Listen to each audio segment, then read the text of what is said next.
നമ്മുടെ പുതിയൊരു വീഡിയോയിലേക്ക് എല്ലാവർക്കും ഒരിക്കൽ കൂടി സ്വാഗതം. അപ്പോൾ ഇന്ന് നമ്മൾ വളരെ വ്യത്യസ്തമായിട്ടുള്ളൊരു ബിരിയാണിയാണ് ഉണ്ടാക്കുന്നത്, ടർക്കിഷ് ബിരിയാണി. അപ്പോൾ ഡിഫറെൻ്റായിട്ട് ബിരിയാണിയൊക്കെ ഉണ്ടാക്കാൻ താല്പര്യമുള്ള ആൾക്കാർ ഇങ്ങനെ ഒന്ന് ഉണ്ടാക്കുക. അപ്പോൾ അതിന് എന്തൊക്കെ ആവശ്യമുള്ളത് നമുക്ക് നോക്കാം. ഇഞ്ചി വെളുത്തുള്ളി ചതച്ചത്, പിന്നെ ഇഞ്ചി വെളുത്തുള്ളി ചെറുതായി മുറിച്ചത് വേണം. പിന്നെ മെയിനായിട്ട് വേണ്ടത് പച്ചമല്ലിയാണ്. നമ്മുടെ എല്ലാ സ്പൈസസും വേണം. കുരുമുളക്, ചെറിയ ജീരകം, വലിയ ജീരകം, പട്ട, ഗ്രാമ്പു, ഏലക്ക.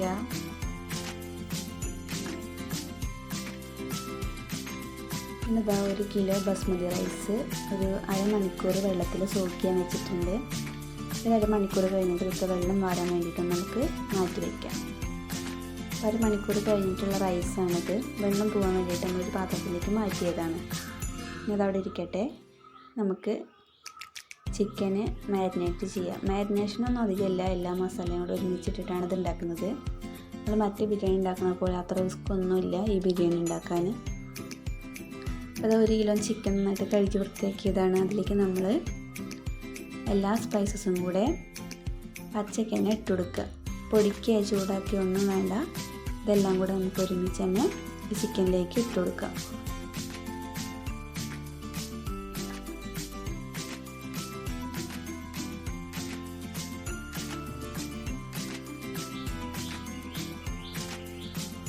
എല്ലാ സ്പൈസസും നമ്മൾ ഇതിലേക്ക് ഇട്ടെടുത്തിട്ടുണ്ട്. ഇനി നമ്മളിതിലേക്ക് കുറച്ച് വെള്ളം ചേർക്കണം. അപ്പോൾ ഈ ഒരു പാത്രത്തിന് ഒരു പാത്രം അരിയാണ് ഞാൻ എടുത്തിട്ടുള്ളത്. അപ്പോൾ അതിൽ 2 പാത്രം വെള്ളം നമുക്കിതിലേക്ക് ഒഴിച്ചു കൊടുക്കണം. ഇനി നമ്മൾ ആവശ്യത്തിന് ഉപ്പിട്ട് കൊടുക്കുക. ഇനി അത് നന്നായിട്ടൊന്ന് മിക്സ് ചെയ്യുക.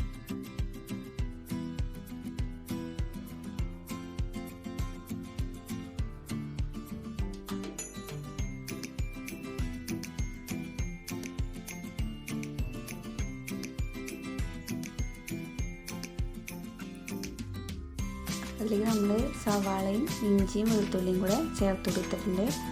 എന്നിട്ട് നന്നായിട്ടൊന്ന് മിക്സ് ചെയ്യണം കേട്ടോ.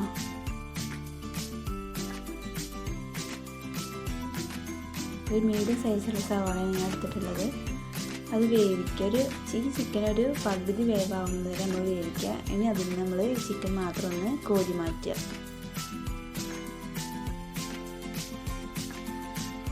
ഫുള്ള് കുക്കാവേണ്ട, നമുക്കിതൊന്ന് ഫ്രൈ ചെയ്തെടുക്കാനുള്ളതാണ്. ഒരു പകുതി ഭാഗം വെന്താൽ മതി.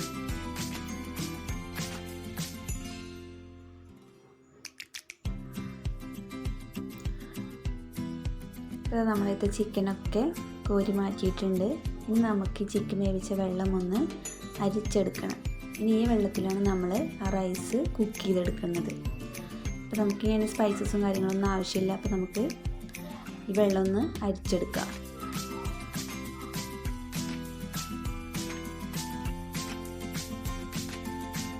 നമ്മൾ ആ വെള്ളത്തിലേക്ക് നമ്മൾ ഊറ്റി വെച്ചിട്ടുള്ള അരി ഇട്ട് കൊടുക്കാം. ഈ അരി വേവാൻ പാകത്തിനുള്ള വെള്ളം തന്നെയുള്ളൂ നമ്മൾ എടുത്തിട്ടുള്ളത്. ഇനി അതൊന്ന് വേവട്ടെ. അപ്പോഴേക്കും നമ്മളൊരു ചട്ടി എടുത്തിട്ട് വെച്ചിട്ട് അതിൽ കുറച്ച് ഓയിൽ ഒഴിച്ച് കൊടുക്കുക. ടർക്കിഷ് ബിരിയാണിയിൽ ശരിക്കും ചെയ്യുക മസാല ഒന്നും ഇല്ലാണ്ട് ആ വേവിച്ച് വെച്ച ചിക്കൻ അങ്ങനെ ഫ്രൈ ചെയ്തെടുക്കുകയാണ്. നമ്മൾ കുറച്ച് മഞ്ഞൾപ്പൊടിയും മുളക് പൊടിയും കുറച്ച് ചിക്കൻ മസാലയും കൂടെ മാരിനേറ്റ് ചെയ്ത് വെച്ചിട്ടാണ് നമ്മൾ ചിക്കൻ ഫ്രൈ ചെയ്തെടുക്കുന്നത്. അല്ലെങ്കിൽ ചിക്കൻ ഇങ്ങനെ വെളുത്ത കളറായിട്ട് കിടക്കും. അപ്പോൾ അങ്ങനെ ചെയ്യാൻ ഇഷ്ടമുള്ളവർ അങ്ങനെ ചെയ്യാം. ഇനി നമ്മളതിലേക്ക് കുറച്ച് വെജിറ്റബിൾസ് മുറിച്ചിട്ടുണ്ട്, അത് ഒന്ന് ഫ്രൈ ചെയ്തെടുക്കണം. അപ്പോൾ പൊട്ടറ്റോയും വഴുതനങ്ങയും തക്കാളിയാണ് നമ്മൾ വെജിറ്റബിൾസായിട്ട് എടുത്തിട്ടുള്ളത്. അപ്പോൾ അത് ഫ്രൈ ചെയ്തെടുത്തു.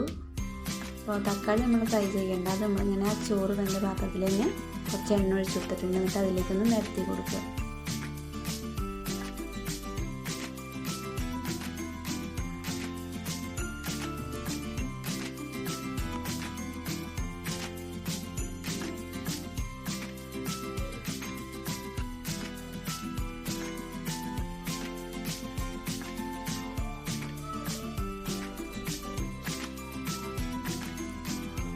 തക്കാളി നന്നായിട്ട് പാത്രത്തിൽ നിരത്തി വെച്ചിട്ടുണ്ട്. ഇനി അതിന് മുകളിലേക്ക് നമ്മൾ ഫ്രൈ ചെയ്ത ഉരുളക്കിഴങ്ങും വഴുതനയും കൂടെ ഇതുപോലെ ഇട്ട് കൊടുക്കുക.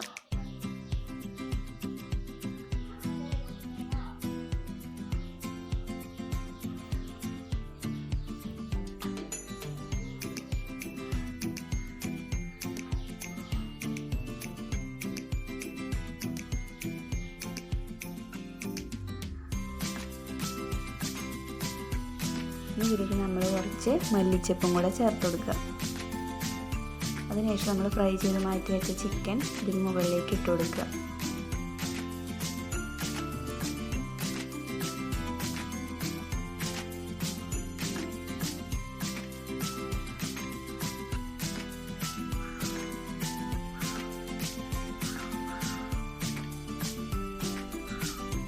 നമ്മൾ വേവിച്ച് വെച്ച ചോറ് ഇതിന് മുകളിലായിട്ട് നന്നായിട്ട് നിരത്തി കൊടുക്കുക.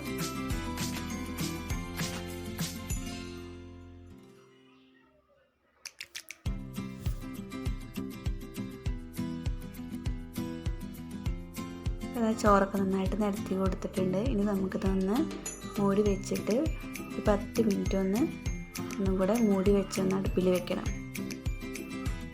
അപ്പോൾ ചോറൊക്കെ റെഡി ആയിട്ടുണ്ട്. ഇത് നമ്മളൊരു പാത്രത്തിലേക്കൊന്ന് മാറ്റാം.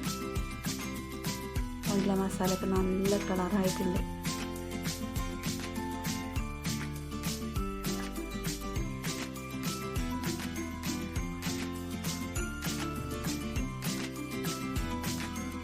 ചിക്കൻ ഫ്രൈ ചെയ്ത എണ്ണയിൽ നമ്മൾ ഉണ്ടാക്കിക്കൊണ്ട് വന്നിട്ട് ഇങ്ങനെ കളറ് അല്ലെങ്കിൽ വൈറ്റ് കളറായിട്ട് തന്നെ ആയിരിക്കും ഉണ്ടാവുക.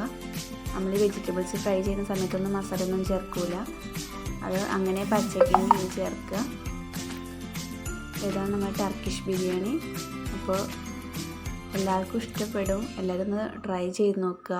ഇഷ്ടമായിട്ടുണ്ടെങ്കിൽ കമൻറ്റ് ചെയ്യുക, ലൈക്ക് ചെയ്യുക, ഷെയർ ചെയ്യുക. സബ്സ്ക്രൈബ് ചെയ്യാതെ കാണുന്നവരാണെങ്കിൽ ഒന്ന് സബ്സ്ക്രൈബ് ചെയ്ത് സപ്പോർട്ട് ചെയ്യുക. അപ്പോൾ നമ്മൾ പുതിയൊരു വീഡിയോ ആയിട്ട് വീണ്ടും കാണാം. ബൈ.